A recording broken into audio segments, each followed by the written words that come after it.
Ayan mga idol, so doon sa nag-comment sa atin na hindi daw pwede sabay to i-tune up kasi nga magkaiba daw ng valve clearance yan. So para alam mo, hindi to magkaiba ng valve clearance kasi tingnan nyo naman, isang rocker arm lang yan, dalawang barbula oh. Isang rocker arm,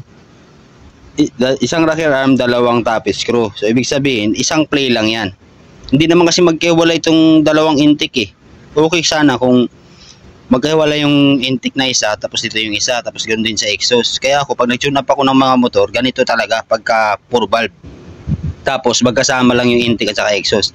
Huwag nyo siyang itutulad sa mga Raider 150 na naka-sim. Tapos bukod yung intake, bukod yung exhaust, di ba?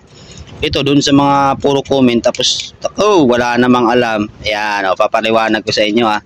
Paano nyo masabi na magkaiba ang valve clearance niyan? And magkadikit lang yung dalawang intake at saka exhaust niyan.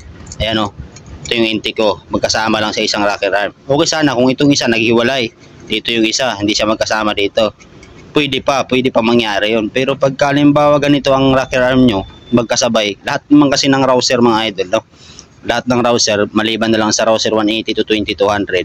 So nag-umpisa sa 125, 180, 150, NS150, 160, 200 RS. Ganito talaga lahat ang rocker arm. Kaya sabi ko, pagka pure valve ang motor nyo, dapat ganito kayo mag-tune up para kahit papaano pantay yung valve clearance nya. Tapos yung iba ang sabi, hindi daw pwede kasi nga oh, malayo. Magkaiba daw ng clearance yan. Paano magkaiba yan? Isa lang ang rocker arm yan. Diba? Ang tulad mo naman sa tulad nyo naman sa Raider 150 na ang layo ng isang barbula na yan dito yung isang barbula, siyempre magkahiwalay yun ng sim. Kaya lang sim type yun. Ang gumagana lang dun sa magkaroon siya ng compression dun sa kanyang cam loop. Sa cams. Kaya siya meron siyang intake cams, meron siyang exhaust cams. Ganun ang Raider 150.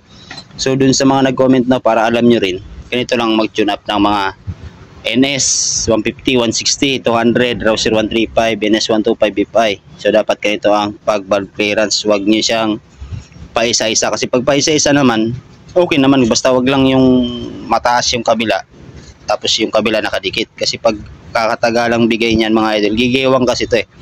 Ang nangyayari kasi pag gano'n tukod tapos angat tong isa, ang mangyayari kasi yung pin nitong rocker arm ay lalaki, lumuluwag na. Ayan, lumuluwag, gewang-gewang na. So, example, ito yung gewang. Ayan o. Ayan o, may tama na yung kabilang gilid. So, ganun kasi pagka tumatagal na yung rocker arm natin, possible talaga na lumalaki yung mga butas. Lalo dito sa butas ng pin. Okay, so sana nagkaroon ng idea yung iba.